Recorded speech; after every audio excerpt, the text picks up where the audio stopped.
Salut, c'est Dimitri. On se retrouve pour ma toute première vidéo sur un tout nouveau format où l'on va interviewer Monsieur Roulier-Gilles. Il a 85 ans et il est né en 1935 à Châtelaillant près de La Rochelle. Il a vécu un passé sombre de notre histoire, la Seconde Guerre mondiale, la guerre d'Algérie ainsi que la manifestation de mai 68.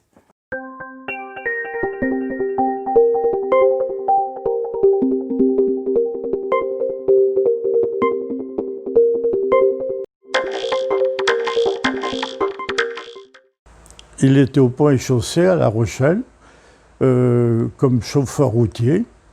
Les Allemands l'ont réquisitionné pour faire le mur de l'Atlantique. En mer, c'était des piquets en béton, avec des barbelés, des rangées de barbelés, sur 7 km, quoi, sur toute la plage de Châtelaillant.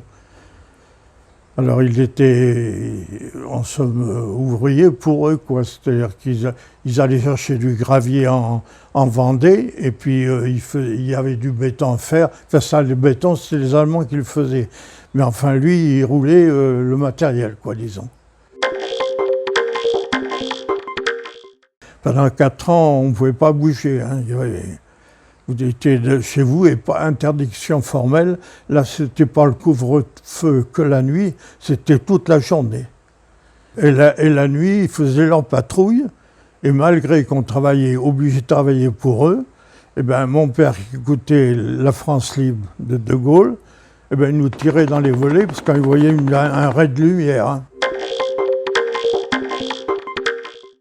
Quand vous aviez les forteresses volantes qui passaient au-dessus, on aurait dit que ça écrasait le toit de la maison.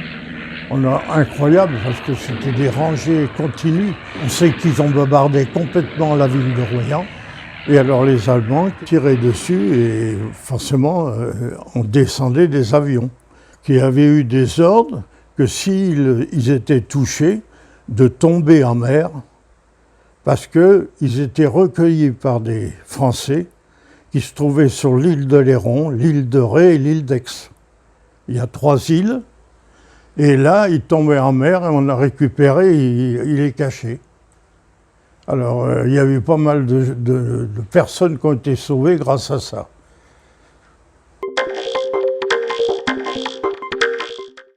La première histoire, bon ben, je suis arrivé à El Goléa, bon, il a dit, bon, non, vous descendez pas là, vous. Alors après, il dit ça là, bon, maintenant vous descendez. Quand on a ouvert, c'est un avion d'Air France, quand on a ouvert l'avion, 70 degrés, je ne vous dis pas que je ne voulais pas descendre. Hein, je ne voulais pas descendre. C'était intenable, intenable.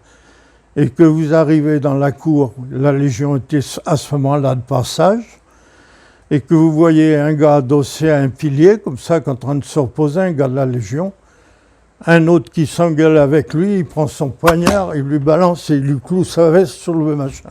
Ça fait un drôle d'effet, vous. Oh là là, où je suis tombé. Vous dites où je suis tombé, là. C'est le dernier peloton méhariste qui existe. Il n'y en a plus eu après.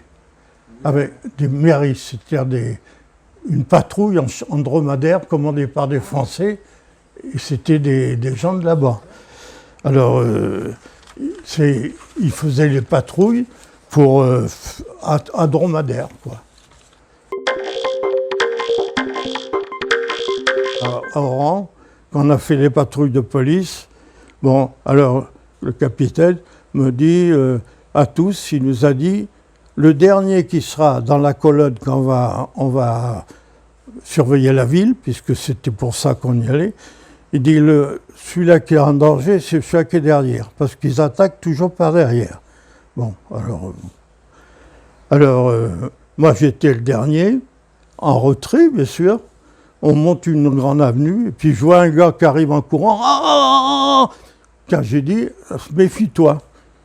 Le gars, il se plante dans mes bras, un couteau dans le dos, il avait. Ça fait drôle aussi, hein. Ça fait drôle aussi.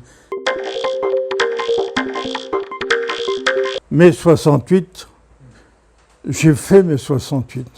Eh bien, je dis que c'est de la rigolade. De la rigolade. Quand vous avez fait mai 68, j'étais sur les barricades. J'y étais. Et à côté de ça, j'étais en manif au chantier de Penouette, qui fait les cargos, le France et ainsi de suite, à Saint-Nazaire. 12 000 ouvriers qui vous tirent à la fonte dessus. Mais vous voyez, il y a le mauvais côté et le bon côté. Le soir, quand on trouvait les ouvriers, ils disaient bon, nous, on défend notre droit. C'était leur droit. Ah ben, c'est-à-dire c'était un service d'ordre. Alors dans les rues, ils balisaient avec les CRS qu'il y avait. Et puis nous, on était quatre carrément autour de lui, hein, au ras. Et vous marchez avec lui pour pas qu'il fasse de bêtises.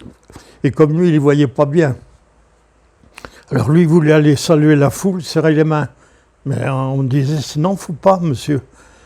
Alors lui, je sais plus, il nous avait dit, je me souviens plus exactement les paroles, mais il avait dit, si on me fout un mauvais coup, tant pis. Et j'ai assisté aussi, je me trouvais là. C'est pour ça que je vous dis, j'ai eu une vie, me trouver tout le temps bon au mon fait moment à des choses.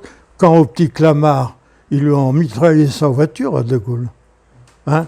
Bon, j'étais là-bas. J'ai vu les balles qu'il y avait dans la voiture et comment il a pu échapper. C'est incroyable, des trucs invraisemblables.